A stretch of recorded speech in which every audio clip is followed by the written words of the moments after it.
We all know the feeling. The paycheck hits the account, the bills get paid, and then suddenly the money is gone. This cash flow volatility is not usually the result of a low income, but of poor structure.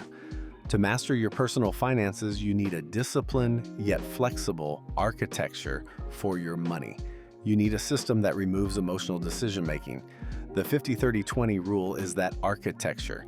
It's a simple, widely accepted framework that provides a clear roadmap for structuring your net or after-tax income into three non-negotiable categories: 50% for needs, 30% for wants, and 20% for savings and debt repayment. This rule ensures that your consumption habits are consciously balanced against your long-term wealth goals. The first and largest pillar is dedicated to your non-negotiable needs, the essential expenses required to live and work. This includes your rent or mortgage payment, necessary groceries, utilities, minimum loan payments, and transportation costs. If you stripped away everything else, these are the costs you absolutely must pay to survive the month. The 50% threshold is critical. If your essential fixed costs exceed half of your income, you are suffering from budget misalignment.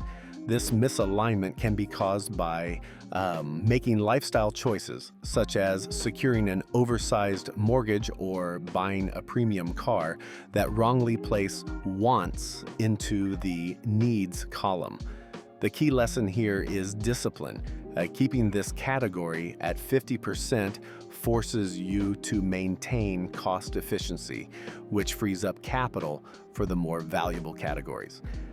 Next is the 30% allocation for wants. This is your discretionary spending: dining out, entertainment, hobbies, new clothes, or that premium streaming service. This category is often the first thing people try to cut to zero, but that is a mistake. The 30% is crucial because it accounts for human nature, providing necessary psychological relief and preventing financial burnout. The goal is not deprivation, but mindful spending. This is where the lesson on lifestyle inflation comes into play. If you receive a raise, your immediate instinct will be to consume that entire raise by pushing your wants above the 30% line. A disciplined approach means you may spend some of that extra money here, but you must prevent those discretionary costs from becoming permanent, unavoidable expenses. This deliberate control is vital. The smallest yet most important pillar is the 20% allocation for savings and debt repayment. This is your wealth engine, and it must be the first bill you pay every month.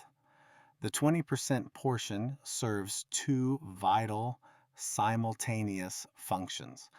First, it powers the mathematically optimal elimination of high interest debt. Second, and most importantly, it represents your investment in your future self. By directing this 20% automatically into investment accounts, you activate the powerful exponential growth of compounding interest.